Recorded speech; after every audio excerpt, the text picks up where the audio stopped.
बिस्मिल्लाहिर्रहमानिर्रहीम अस्सलाम वालेकुम डियर स्टूडेंट्स। आज का जो हमारा लेक्चर है वो 9th क्लास के मैथ के मुतालिक है। हमारे पास है एक्सरसाइज 1.2। पिछले एक्सरसाइज की तरह इस दफ़ा भी हम सबसे पहले कुछ डिफिनेशंस हैं जिनको क्लियर कर लेते हैं, जो हमें इस एक्सरसाइज को सॉल्व करने में काफ़ी हेल्पफुल होगा। सबसे पहले हमारे पास है रॉ मैट्रिक्स। रॉ मैट्रिक्स क्या होता है? A matrix is said to be a row matrix if it has only one row. Row matrix उसे कहते हैं, ऐसे मैट्रिक्स जिसमें सिर्फ एक ही रो हो उसको कहते हैं रो मैट्रिक्स। एग्जांपल से समझते हैं। हमारे पास है for example A is equal to 3 and 9। ये हमारे पास एक मैट्रिक्स है जिसमें सिर्फ एक ही रो है। ये देखिए, ये एक ही रो है, तो इसको हम कहते हैं रो मैट्रिक्स। एक दूसरा एग्जांपल समझते हैं। A is equal to 4। ये हमारे पास एक मैट्रिक्स है जिसमें एक ही एंट्री है, तो ये भी हमारे पास एक ही रो है। रो मैंने आपको पिछले एक्सरसाइज में बताया था, वो तमाम एंट्रीज जो जमीन के साथ लेटे हुए हो उनको कहते हैं रोज। एक और एग्जांपल समझते हैं। b is equal to 4 9 3 bracket close. तो ये हमारे पास एक दफा फिर एक ही कॉलम आया है, सॉरी एक ही रो आया है हमारे पास। तो ऐसे तमाम मैट्रिसेस जिनमें एक ही रो आता है इनको कहते हैं रो मैट्रिक्स। उसके बाद हमारे पास है कॉलम मैट्रिक्स। कॉलम मैट्रिक्स क्या होता है? A matrix is said to be column matrix if it has only one column. ऐसे तमाम मैट्रिसेस जिनमें कॉलम की तादाद एक हो उन्हें कहते हैं कॉलम मैट्रिक्स। एग्जांपल से एक दफा फिर समझते हैं। फॉर एग्जांपल हमारे पास है A is equal to 4 and 9। ये हमारे पास एक मैट्रिक्स हो गया। इसमें हमारे पास कॉलम की तादाद सिर्फ एक है। ये हमारे पास कॉलम हो गया। कॉलम उसे कहते हैं जो स्टैंडिंग पोजीशन में हो। उन तमाम एक मैट्रिक्स में एंट्रीज जो स्टैंडिंग पोजीशन में लिखे गए हैं ऐसे स्टैंडिंग पोजीशन में, तो उनको कहते हैं कॉलम। तो इसमें हमारे पास कॉलम की तादाद सिर्फ एक है, तो ऐसे तमाम मैट्रिसेस जिनमें कॉलम की तादाद एक हो उनको कहते हैं कॉलम मैट्रिक्स। एक और एग्जाम्पल समझते हैं। हमारे पास for example b is equal to 3 9 0। तो इसमें हमारे पास कॉलम की तादाद एक है। ऐसे तमाम मैट्रिसेस जिनमें कॉलम की तादाद एक हो उनको कहते हैं कॉलम मैट्रिक्स। फिर हमारे पास आता है रेक्टेंगुलर मैट्रिक्स। इसे क्या होता है? A matrix is said to be a rectangular if the number of rows are not equal to number of columns. एक मैट्रिक्स में नंबर ऑफ रोज जो कि इक्वल ना हो नंबर ऑफ कॉलम्स में, ऐसे मैट्रिक्स को कहते हैं हम रेक्टेंगुलर मैट्रिक्स। एग्जांपल से समझते हैं। हमारे पास फॉर एग्जांपल है A इज इक्वल टू 3 9 4 2 0 1। ये हमारे पास एक मैट्रिक्स है। तो हमारे पास रोज कितने हुए? ये हो गया एक रो, ये हो गया दूसरा रो। तो हमारे पास नंबर ऑफ रोज कितने हुए? नंबर ऑफ रोज यहां पे हम लिखते हैं, नंबर ऑफ रोज कितने हुए? 2। तो अब हमने नंबर ऑफ कॉलम्स देखने हैं। तो ये हमारे पास एक कॉलम हो गया, ये दूसरा कॉलम हो गया और ये तीसरा कॉलम। तो हमारे पास नंबर ऑफ कॉलम कितने हुए? 3। तो ऐसे तमाम मैट्रिसेस जिनके नंबर ऑफ रोज और नंबर ऑफ कॉलम्स इक्वल ना हो, ऐसे तमाम मैट्रिसेस को हम क्या कहते हैं? Rectangular matrix. एक और एग्जांपल समझते हैं। ये हमारे पास हो गया b इज इक्वल टू 3 9 4 0 2 6। ये हमारे पास एक और मैट्रिक्स हो गया। तो अब हमने नंबर ऑफ रोज देखने हैं। ये हमारे पास एक रो, ये दूसरा रो और ये तीसरा रो। तो हमारे पास नंबर ऑफ रोज कितने हुए? 3। नंबर ऑफ रोज हमारे पास 3 हुए। उसके बाद हमने देखना है कि कॉलम्स की तादाद कितनी है हमारे पास। तो हम ये देखते हैं, ये हो गया हमारे पास एक कॉलम और ये हो गया हमारे पास दूसरा कॉलम। तो हम यहाँ पे लिखेंगे नंबर ऑफ कॉलम्स आर 2। तो ऐसे तमाम मैट्रिसेस जिनके नंबर ऑफ रोज और नंबर ऑफ कॉलम इक्वल ना हो, तो उन तमाम मैट्रिसेस को हम कहते हैं रेक्टेंगुलर मैट्रिक्स।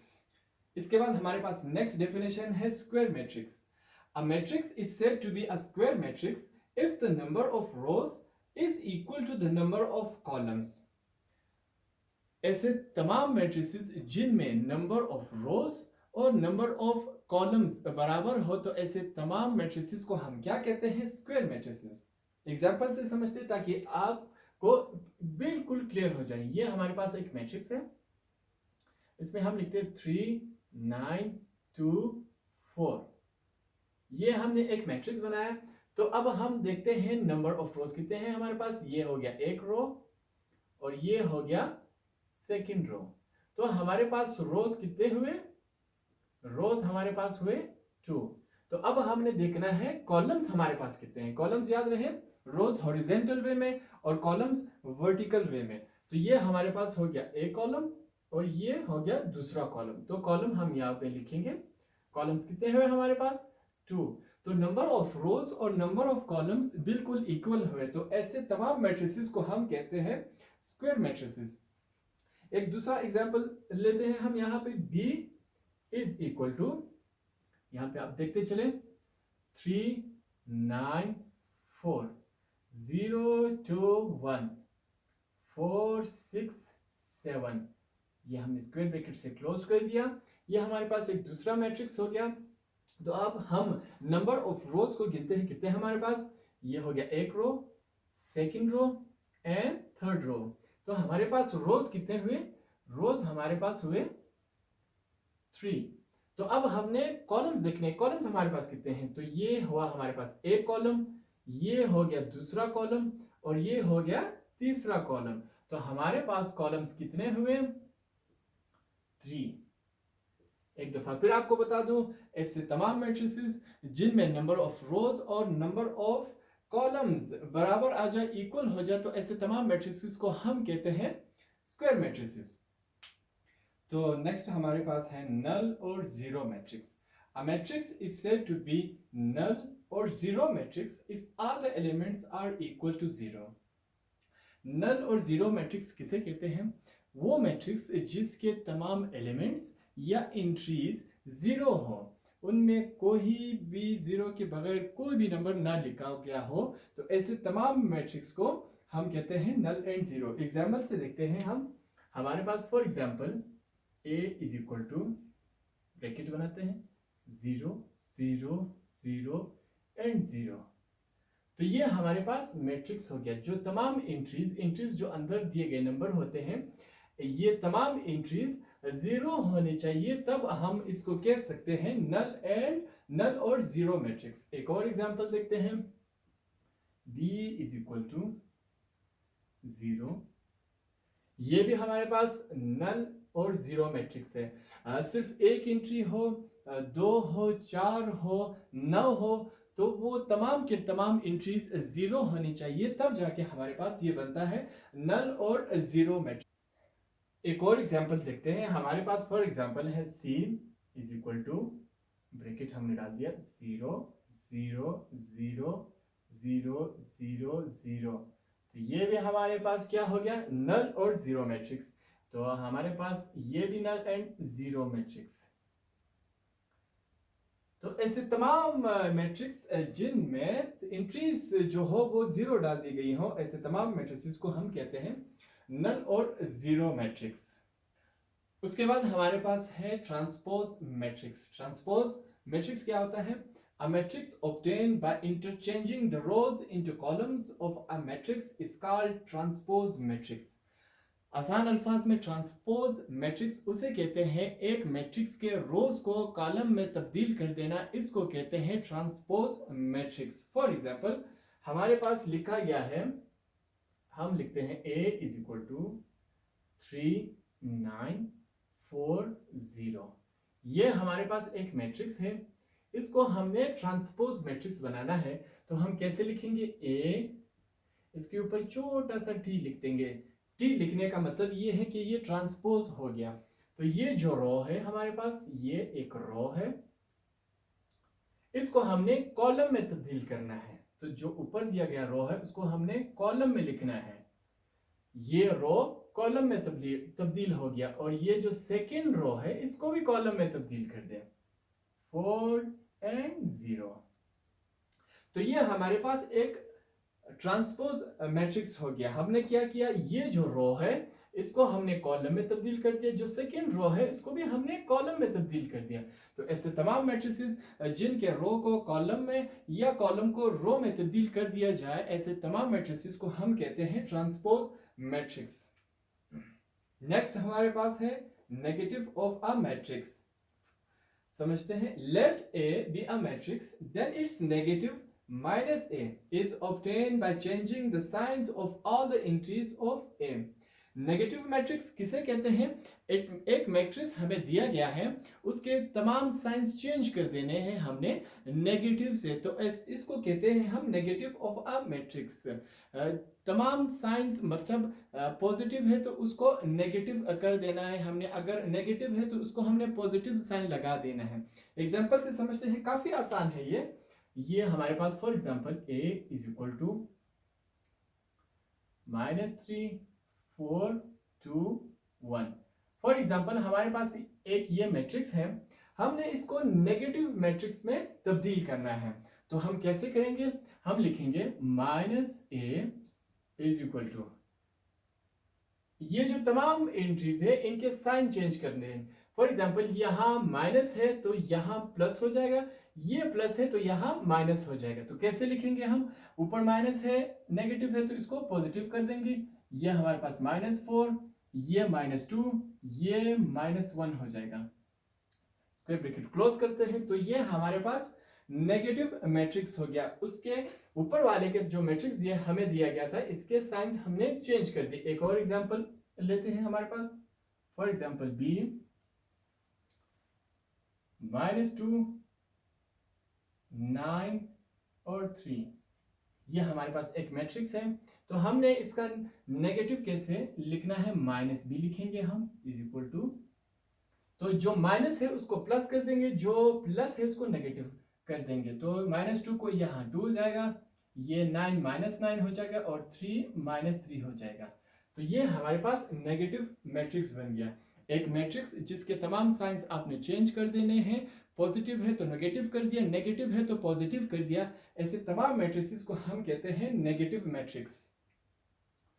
उसके बाद हमारे पास आता है सिमेट्रिक मैट्रिक्स। ये क्या होता है, a square matrix is symmetric if it is equal to its transpose matrix A is symmetric if A transpose is equal to A। ऐसे तमाम मैट्रिसेस जिनको हम ट्रांसपोज करें, ट्रांसपोज हमने ऊपर पढ़ा था, रो को कॉलम में तब्दील कर दे और फिर भी वो A के बराबर आ जाए, तो उसे हम कहते हैं सिमेट्रिक मैट्रिक्स।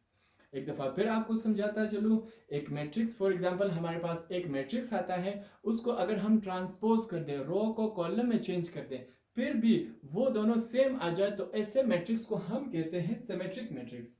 एग्जांपल से आपको बिल्कुल क्लियर हो जाएगा। एक एग्जांपल देता हूं मैं आपको, for example a is equal to, यहाँ पे हम स्क्वायर ब्रैकेट देते हैं, 1 2 3 लिखता हूं मैं, 1 2 3। ये हम सिमेट्रिक मैट्रिक्स में हम इसको पहले ट्रांसपोज करेंगे, ट्रांसपोज के बाद जब ये इक्वल हो जाएगा तो हम इसको कहते हैं सिमेट्रिक मैट्रिक्स।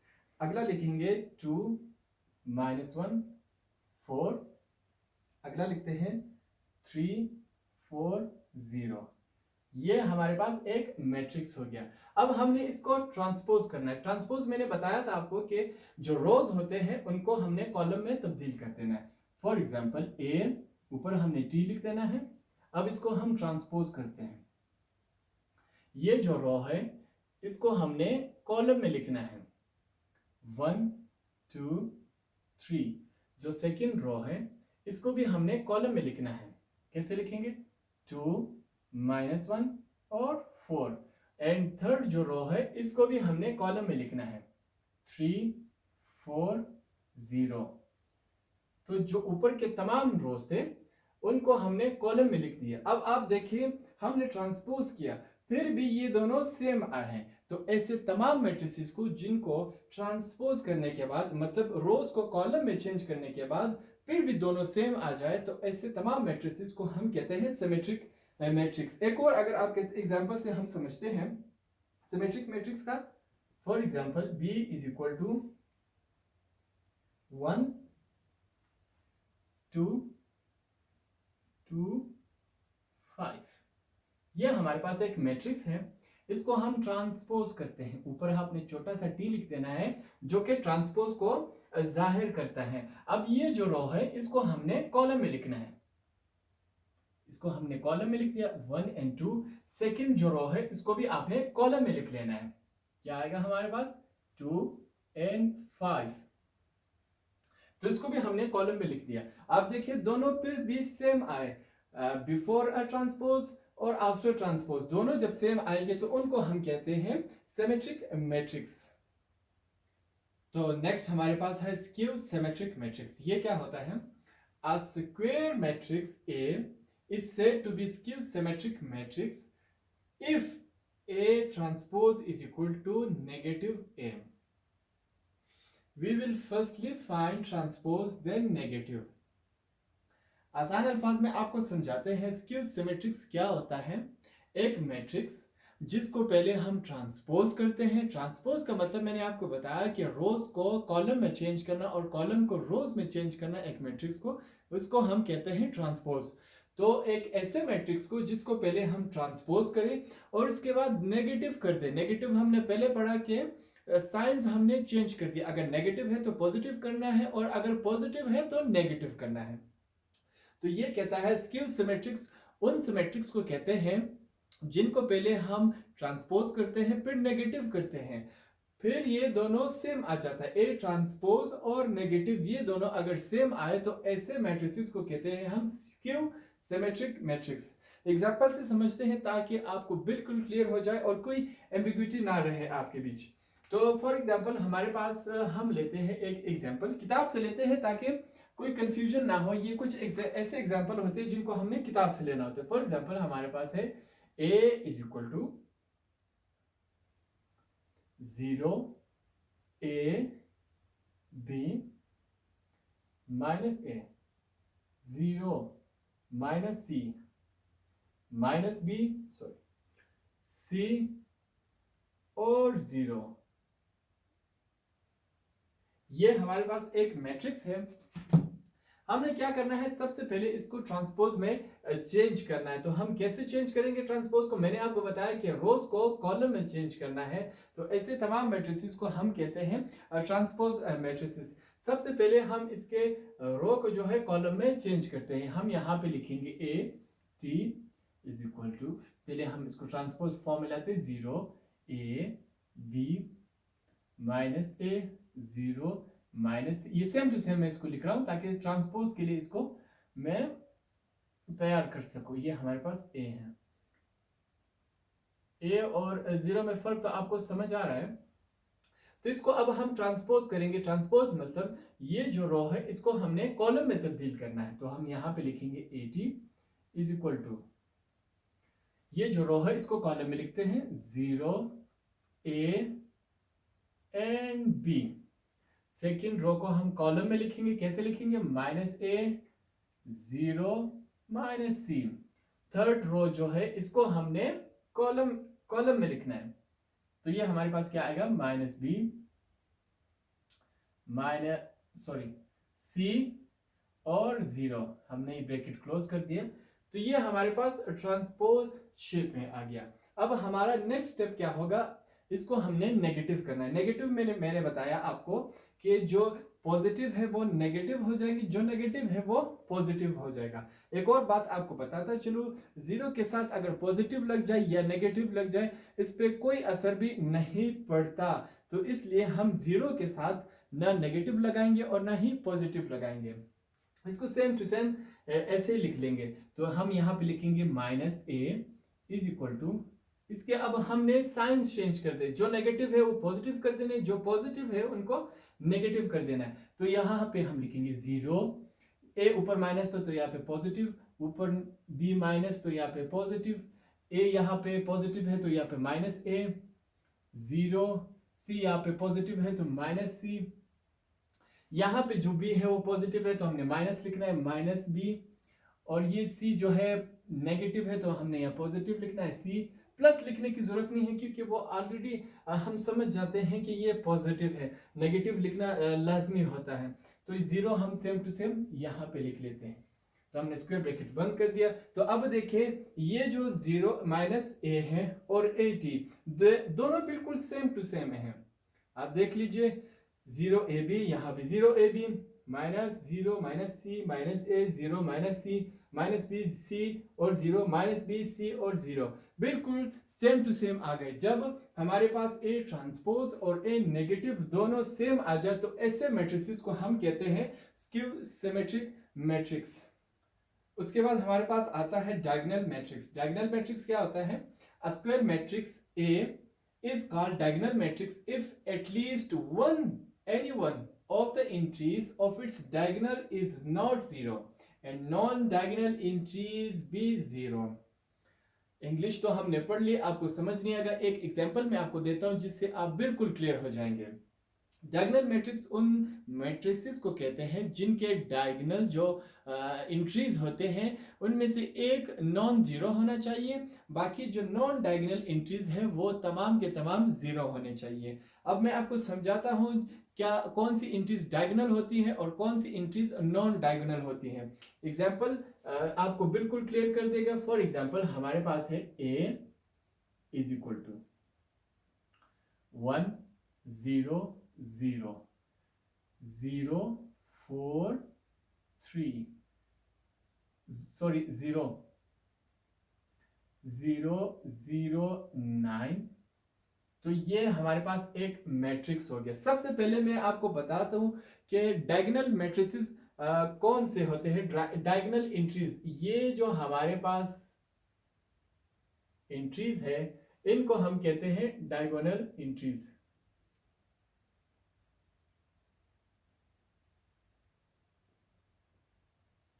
तो ये हमारे पास क्या हो गया? Diagonal entries. जो ऐसे फॉर्म में लिखे गए हैं इनको हम कहते हैं डायगोनल एंट्रीज। हमारे पास ऊपर क्या लिखा था?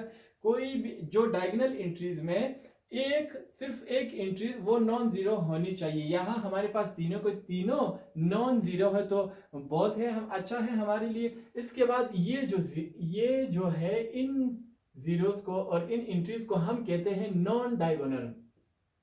तो ये हमारे पास क्या हो गया? Non diagonal. तो ये जो हमारे पास एंट्रीज है वो डायगोनल एंट्रीज होगी और ये जो हमारे पास एंट्रीज है वो नॉन डायगोनल। तो हमारे पास एक दफा फिर डेफिनेशन की तरफ चलते हैं।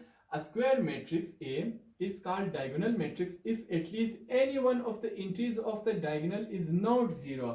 हमारे पास डायगोनल में एक भी एंट्री जीरो नहीं है तो वेल एंड गुड। उसके बाद हमारे पास है एंड नॉन डायगोनल एंट्रीज भी जीरो, और जो नॉन डायगोनल एंट्रीज है वो तमाम के तमाम जीरो होने चाहिए। तो ऐसे मैट्रिक्स जिनमें डायगोनल एंट्रीज नॉन जीरो हो और जो नॉन डायगोनल एंट्रीज है वो तमाम के तमाम जीरो हो तो ऐसे मैट्रिक्स को हम कहते हैं डायगोनल मैट्रिक्स। नेक्स्ट है हमारे पास scalar matrix. A diagonal matrix is called scalar matrix if the diagonal entries are same and non-zero। फिर हमारे पास वही सेम आया। स्केलर मैट्रिक्स उस मैट्रिक्स को कहते हैं जिसमें जो डायगोनल एंट्रीज होती है वो सेम होनी चाहिए और जो नॉन डायगोनल एंट्रीज है वो जीरो होनी चाहिए, तब जाके हमारे पास स्केलर मैट्रिक्स बनता है। एग्जाम्पल से फिर क्लियर करते हैं हम ये। फॉर एग्जाम्पल हमारे पास है b इज इक्वल टू, यहां पे लिखेंगे हम 2 0 0, फिर यहां पे लिखेंगे 0 2 0 0 0 एंड 2। तो हमारे पास जो डायगोनल ये वाली जो एंट्रीज है इसको हम कहते हैं डायगोनल एंट्रीज। स्केलर मैट्रिक्स में डायगोनल एंट्रीज के लिए जो कंडीशन लिखी गई है वो ये है कि जो डायगोनल एंट्रीज है वो सेम टू सेम होनी चाहिए। और डायगोनल मैट्रिक्स में हमारे पास कंडीशन क्या थी कि ये जो डायगोनल मैट्रिक्स है इनमें से कोई एक नॉन जीरो होना चाहिए। स्केलर मैट्रिक्स में ये जो डायगोनल मैट्रिसेस एंट्रीज है ये सेम टू सेम होनी चाहिए। तो इन और जो नॉन डायगोनल है ये हमारे पास नॉन डायगोनल है, ये भी नॉन डायगोनल एंट्रीज, ये 0 की 0 होनी चाहिए। एक और एग्जांपल लेते हैं, आपको बिल्कुल क्लियर हो जाएगा। For example a is equal to 3 0 0 and 3। तो ये हमारे पास डायगोनल एंट्री सेम आ गई। तो ऐसे मैट्रिसेस को हम कहते हैं स्केलर मैट्रिक्स, जिनके जो डायगोनल नंबर है वो बिल्कुल सेम टू सेम आनी चाहिए। यहाँ पे 3 3 आया, 9 9 आया। अगर फॉर एग्जांपल यहाँ पे 1 और 3 होगा तो ऐसे मैट्रिक्स को हम स्केलर मैट्रिक्स नहीं कह सकते। उसके बाद जो हमारे पास फाइनल डेफिनेशन है वो है आइडेंटिटी मैट्रिक्स। आइडेंटिटी मैट्रिक्स क्या है? A diagonal matrix is called identity unit matrix if all diagonal entries are 1 and it is denoted by I। ऐसे तमाम मैट्रिसेस जिनमें डायगोनल जो एंट्रीज होती है वो 1 होनी चाहिए। स्केलर मैट्रिक्स में हमारे पास जो डायगोनल एंट्रीज है वो सेम टू सेम होनी चाहिए। उस पर ये पाबंदी नहीं थी कि वो 1 ही होनी चाहिए, पर इसमें कंडीशन क्या था कि एंट्रीज सेम होनी चाहिए डायगोनल।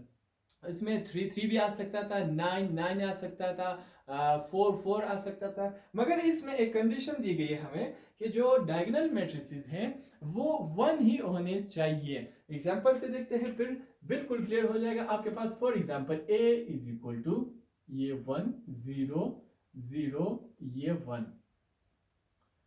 तो हमारे पास जो डायगोनल एंट्रीज है वो 1 लाजमी होने चाहिए। तो ऐसे मैट्रिक्स को हम कहते हैं आइडेंटिटी।